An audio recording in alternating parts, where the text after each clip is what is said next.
అందరికీ నమస్తే అండి. ఇక మా అంబటి రాంబాబు మగతనం గురించి పొగడ్డానికి మార్గాన్ని భరత్ ఒక్కడు తక్కువయ్యాడండి. మామూలు భోజనం కాదు, విపరీతమైన భజన చేస్తున్నాడు. ఒకసారి ఏమైనా మాట్లాడుతున్నాడు వినిపిస్తుంది చూడండి. అంటే దానికి అర్థం నిన్న రాంబాబు గారు ఒక గెస్చర్ ఇలా ఒకటి వాళ్ళు అసలు ఏం చేయాలో కూడా వాళ్ళకి అర్థం కాని పరిస్థితుల్లో ఉన్నారు. ఇది పుష్పసీన్ ఇలా అంటేనా? మరే దానికే తక్కువైందా? రాంబాబు గారు ఒక టైగర్ లాగా. అబ్బో, ఆయన ఎక్కువ మాటలు కూడా ఏం మాట్లాడలా, జస్ట్ అలాగా ఒక జెస్చర్ చూపించారు. ఇంకా చంద్రబాబు నాయుడు గారు కానీ మొత్తం పవన్ కళ్యాణ్ గారు కానీ మొత్తం వాళ్ళ ఎమ్మెల్యేలు 164 మంది ఎమ్మెల్యేలకి గొంతులో ఎలక్కైపడింది. బాబాయ్ అదేంటిది అలా ఎలా పడుతుంది? అలా ఎలా పడతాను అడుగుతున్నా.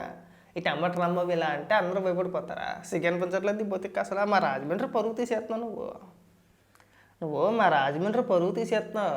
నువ్వు సిగ్గుపడి కాస్త నువ్వు ఎవరి గురించి మాట్లాడుతున్నావు, ఎవరిని సమర్థిస్తున్నావు, ఎవరిని పొగుడుతున్నావు అనేది కాస్త తెలుసుకొని మాట్లాడితే బాగుంటుంది. ఇలాంటి పిచ్చి పిచ్చి డైలాగులు కొట్టమాక. నువ్వు ఒక మాజీ ఎంపీవి, అది తెలుసుకుంటే బాగుంటుంది. సరిగ్గా అంబటి రాంబాబుకి సపోర్ట్ చేయడం పెట్టండి. ఈ దిక్కుమలతనం కాకపోతే మా రాజమండ్రి వాళ్ళు ఎప్పుడు కూడా ఇంత దిగజారిపోతారని చెప్పేసి నేను అనుకోను. అసలు ఎప్పుడు సమర్థించరు అలాగా. మహిళల గురించి తప్పుగా మాట్లాడే వ్యక్తికి మా రాజమండ్రి వాళ్ళు ఇప్పటికొచ్చి ఎప్పుడు కూడా బహిరంగంగా సమర్థించినట్టు నేను ఎప్పుడు చూడలా. ఆ దిక్మాలోడు నువ్వు ఒక్కడవే అవుతావు, నువ్వు ఒక్కడవే సమర్థిస్తున్నావు. అలాగా దిక్మాలతనం కాకపోతే సిగ్గనిపించట్లా. ఏ రాజకీయ నాయకుడైనా నువ్వు మినహాయించి జక్కంపూటి వాళ్ళు అంతే దిక్మల్లు కాకపోతే ఎవరైనా సమర్థిస్తాడండి అంబటి రాంబాబుకి? మీరే తయారయ్యారు. ఇప్పటి వరకు లేదు చరిత్రలో ఎక్కడ కూడా. తెగబూడేస్తున్నాడు ఇలా అన్నాడంట, ఇంకేమీ లేదని చెప్పి ఊడుతున్నారు అక్కడికి వచ్చి. కలిస్తే చాలా ధైర్యంగా ఉన్నారు. రాష్ట్ర వ్యాప్తంగా అంబటి రాంబాబు గారు ఒక మగాడరా అనిపించే విధంగా ఆయన హావభావాలు కానీ మీ ఇంట్లో చెప్పుకో అంబటి రాంబాబు మగతనం గురించి. అంబటి రాంబాబు మగాడా? ఇందులో ఏ అంశంలోనూ అంబటి రాంబాబు మగాడని చెప్పేసి అని చెప్తున్నావు. సిగ్గు అనిపించట్లేదని చెప్పొచ్చు. అసలు రాష్ట్ర వ్యాప్తంగా అంబటి రాంబాబు మగాడని చెప్పేసి అని మంచి చేస్తున్నారా? ఇంత దిక్మాల లేక కామెంట్లు నువ్వు చేస్తావని చెప్పేసి నేను ఏ రోజు ఎక్స్పెక్ట్ చేయలేదు భరత్ గారు. అస్సలు ఎక్స్పెక్ట్ చేయలే. ఎంతో కొంత కొద్ది రీల్స్ చేసుకున్నా ఎంతో కొద్దిగా సంస్కారవంతుడురా అని అనుకునే వాళ్ళమే. నేను ఎప్పుడు కూడా వైఎస్ఆర్సీపీ పార్టీలో ఉన్నప్పుడు కూడా చాలా తక్కువ సందర్భాల్లో విమర్శించాం. ఎందుకు మనిషి కొద్దిగా ఎంతో కొంత పర్వాలేదు అనుకునేవాడు. నేను మరీ ఇంత దిక్కుమలతనంగా సరిపోతావా? అంబటి రాంబాబు మగతనం అయ్యి బాబాయ్. ఒకసారి మీ ఇంట్లో చెప్పి చూడు, చెప్పించి కొట్టబోతున్నా అన్నాడు. మీ ఇంట్లో భోజనం చేసేటప్పుడు కానీ మీ పిల్లలను కూర్చోబెట్టుకొని మీరంతా ఫ్యామిలీ మొత్తం కూర్చొని అంబటి రాంబాబు ఏం మగాడంటే అన్నామనుకో, ఆ తినే పల్లెంతో మొహం మీద పిడేళ్ళని కొడతారు. భోజనం చేసేటప్పుడు ఆ యాదవ్ గురించి ఎందుకు అని చెప్పేసి సిగ్గు అనిపించట్లేదు కాస్తైనా సరే. ఏం దిక్మాల పోలికలండి ఇవన్నీ కూడా. ఇంగిత జ్ఞానం లేకుండా ఏం అడ్డగోలు సమర్థనదని అడుగుతున్నా. ఎందుకు మగాడైపోయాడు? లాకొడకంటే మగోడైపోతారు. అప్పుడు నేను అనేనప్పుడు నేను ఇప్పుడు లాకొడకనైతే నేను మగోడైపోతానా? దేశ రాష్ట్ర వ్యాప్తంగా నేను పెద్ద మగోడని చెప్పేసి బొగిడేస్తారా? ఏం దిక్మాల లాజికల్ అండి, ఏం పనికిమాల డైలాగులండి. వెళ్ళిపోతున్నాం దరిద్రం కూడా. ఇంటి మీద పెట్రోల్ బాంబులతో దాడి చేస్తే జరగకూడదు జరిగితే అక్కడికి వచ్చిన వాళ్ళు కూడా అందరూ గంజాయి మత్తులో ఉన్నారు. అందరూ కూడా తాగిన మైకంలో ఉన్నారు. ఆ పక్క నుండి ఇలా అన్నాడు మరి చెక్ చేస్తారా? దొరికితే ఇక్కడ చనిపోవడమే కదా. అంటే అది డైరెక్ట్ గా మర్డర్ అటెంప్ట్ చేసిన వాళ్ళకి బెయిలా? సాక్షాత్తు ఎమ్మెల్యేనే చెప్పింది. ఏమని చెప్పిందండి? మేము దాడి చేయడానికి వెళ్ళామని ఆమె ప్రెస్ ముందు చెప్తా ఉంది. అవును. అంటే దానికి అర్థం ఏంటి? అంటే మీకు రాజ్యాంగం లేనట్టే కదా. మరి గతంలో తెలుగుదేశం పార్టీ ఆఫీస్ పైకి, పట్టాభి గారి ఇంటిపైకి, గన్నవరం పార్టీ ఆఫీస్ తగిలెట్టేసినప్పుడు, విశాఖపట్నం తెలుగుదేశం పార్టీ ఆఫీస్ మీద దాడి చేసినప్పుడు, తెలుగుదేశం పార్టీ ఆఫీస్లో పనిచేసే వ్యక్తులు తలకాయలు పగలగొట్టినప్పుడు మీరు ఎంతమందిని అరెస్ట్ చేశారు? ఎంతమంది లోపలేశారు? ఎంతమంది పని మీరు చర్యలు తీసుకున్నారు? ఆ రోజేమో మీ నాయకుడిని ఏమన్నా అంటే బీపీలు వచ్చేసినాయి. ఎందుకంటే మీ నాయకుడిని కూడా ఏమల్లా సజ్జల రామకృష్ణారెడ్డి ఉద్దేశించి అంటే దాన్ని జగన్మోహన్ రెడ్డికి ఆపాదించేసుకొని నా లా కొడక అన్నాడని చెప్పేసి అని మా కార్యకర్తలు బీపీలు వచ్చినాయి, షుగర్లు వచ్చినాయి, పోయేలాగా ఉన్నారని చెప్పేసి వెళ్ళి దాడి చేసి కొట్టేశారని చెప్పి మాట్లాడారు. మరి ఇవాళ అంతే. మీ నాయకుడు అదే మీ మొగోడు, నువ్వు మొగోడు అని చెప్పేసి అన్నావు కదా. మీ మొగోడు చంద్రబాబు నాయుడు గారిని ఉద్దేశించి పచ్చి బూతులు మాట్లాడితే మా కార్యకర్తలకి బీపీలు వస్తాయి, మా నాయకులకి బీపీలు వస్తాయి. మీకే కాదు బీపీలు, మాకు ఒకటే. మీరే కాదు ఉప్పు కారం తినేది, వీళ్ళు కూడా ఉప్పు కారమే తింటున్నారు, మేము కూడా ఉప్పు కారమే తింటున్నాం కదా. ఈ అంశాలు ఏమన్నా ఉంటే మీ మొగోడికి చెప్పుకోవాల్సింది. మీ మొగోడు ఉన్నాడు కదా జైల్లో, అడిగి చెప్పుకోవాల్సింది. ఎవరు మొగోడు అలా మాట్లాడకూడదురా, సిరాగ్గా నువ్వు లేఖతనంగా మాట్లాడకూడదు. మరి ముఖ్యమంత్రి గారిని పట్టుకొని నువ్వు లాకొడక అని చెప్పేసి ఎలా అంటావురా?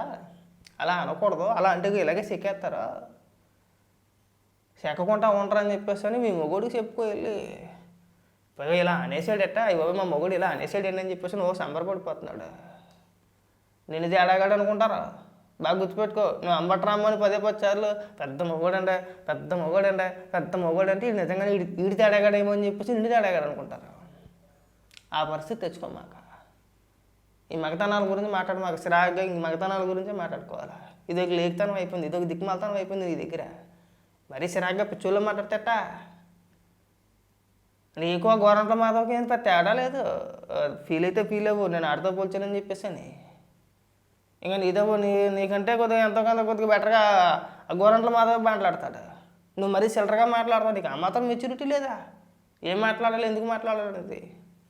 అర్థం అవ్వడు. పోలీస్ డిపార్ట్మెంట్ ఏం చేస్తున్నారండి? తెలుగుదేశం కార్యకర్తల చేతుల్లో రాడ్లు కత్తులు పట్టుకుని ఉంటే వాళ్ళకి ప్రొటెక్షన్ చేస్తున్నారు, వాళ్ళకి ఎస్కాట్ చేస్తా ఉన్నారు. అంటే ఇక్కడ ఇవాళ క్లియర్ గా అర్థం అవుతా ఉంది, ఆంధ్రప్రదేశ్ లో ప్రజలను గమనించమని కోరుతా ఉన్నారు. ఇంకో పక్కనేమో తిరుపతి లడ్డు వ్యవహారంలో చూస్తే ఎప్పుడైనా రాష్ట్ర బాగోగుల గురించి అంతమంది కూర్చుని ప్రెస్ మీట్ పెట్టిన సందర్భం ఉందండి? మీరు ఇప్పుడు తిరుమలలో దాదాపు 250 కోట్ల రూపాయలు తినేసి కల్తీ నెయ్యి వాడి, కల్తీ నెయ్యి అంటానికి కూడా లేదు, అది నెయ్యి కానీ నెయ్యి. అది అంత దారుణంగా అన్ని మతస్థులను తీసుకొచ్చి టీటీడీ చైర్మన్గా కూర్చోబెట్టి తన అనుకూల వ్యక్తులందరినీ అక్కడ ఉద్యోగస్తులుగా నియమించుకొని చెయ్యకూడని అపరాధం చేసి, చెయ్యని దిక్కుమాలు పని చేసి, మా మనోభావాలు దెబ్బతీసి తిరుమల శ్రీవారి వెంకటేశ్వర స్వామి ప్రతిష్టను దిగదార్చి అంత దారుణంగా చేస్తే అడగకుండా ఉంటారా? ప్రెస్ మీట్ పెట్టకుండా ఉంటారా? ఏం చెప్పింది సిట్? ఏం చెప్పింది? అసలు అది నెయ్యే కాదు, ఎక్కడా కూడా ఒక్క చుక్క పాలు కొనలేదు వీళ్ళు, పాలతో తయారు చేసిన నెయ్యి కాదు, అనేక రకాల రసాయనాలతో తయారు చేసిన ఒక మిశ్రమం అది. నెయ్యి లాంటి నెయ్యి కాదు, నెయ్యి కానీ నెయ్యి, అది నెయ్యి కాదు. అది దాని ద్వారాగా 250 కోట్ల రూపాయలు తినేశారు. హవాలా ద్వారా కూడా డబ్బులు వచ్చినాయి, విజయవాడకు వచ్చింది, బెంగళూరుకి వెళ్ళింది. ఇలాగెంత క్లియర్గా మెన్షన్ చేసి చెప్తా ఉంటే మీరు వక్రీకరించి మీరు మీ సాక్షిలోని లేదంటే మీరు డిబేట్లు పెట్టేస్తూ ఉంటే మాట్లాడరా? ప్రజలకు తెలియొద్దు, చెప్పే ప్రయత్నాలు చేయొద్దా? మీరు గత 5 ఏళ్లలో ఏం చేశారని చెప్పకపోతే అలాగా చెప్పాలి కదా. చెప్పే ప్రయత్నమే చేశారు. దానికి మీరు ఈడేం చేసాడు? వెళ్ళి 24 గంటల టైం పెడుతున్నాను, 100 మందిని వేసుకుని వచ్చి చింపేస్తాను అన్నాడు. నువ్వు ఎలా సింపుతావు రా చూస్తావు అని చెప్పేసి అక్కడ తెలుగుదేశం కార్యకర్తలు వెళ్ళారు. వచ్చాడు, వచ్చినప్పుడు పోలీసులు అంతా కూడా తెలుగుదేశం కార్యకర్తలను కట్టడి చేసి దారిచ్చి నువ్వు వెళ్ళిపోను ఆయన అంటే, డ్రైవర్ని ఉద్దేశించి నువ్వు ఆగు, అర్థం చేస్తాను నేను, తలగా బయటకి పెట్టేసి బుద్ధులు తిట్టేశాడు. రైట్, క్షమాపణ చెప్పాడంటే క్షమాపణ చెప్పలా. ఇంటికి వెళ్ళిపోయి 4 డైలాగులు కొట్టాడు. రెడ్ బుక్కి నా కుక్క కూడా భయపడదు అన్నాడు. అరెస్ట్ చేసుకుంటే చేసుకో అన్నాడు. నేను జైలుకి వెళ్ళడానికి సిద్ధం అన్నాడు, వెళ్ళాడు. మీ బాధ ఏంటంటే నాకు అర్థం కావట్లా. అంబట్రాంబాబు కావాలని చెప్పేసి జైలుకి వెళ్ళాడు, ఉద్దేశపూర్వకంగానే తిట్టాడు, ఉద్దేశపూర్వకంగానే రెచ్చగొట్టాడు, కావాలని చెప్పేసి చేసుకున్నాడు, కావాలని జైలుకి వెళ్ళాడు.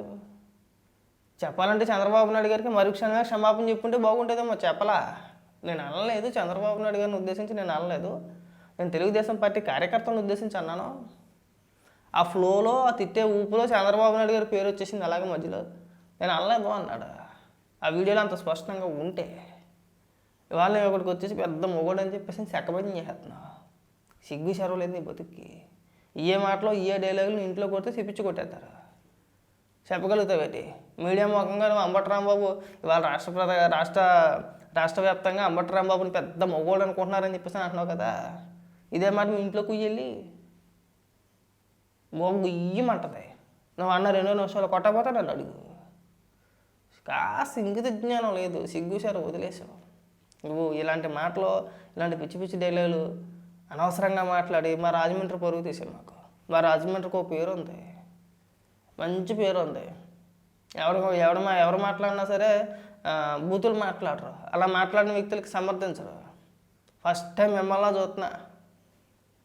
ఇంకెప్పుడు కూడా ఇలాంటి పిచ్చి పిచ్చి మాటలు మాట్లాడుకో భరత్, అది గుర్తుపెట్టుకో బాగా.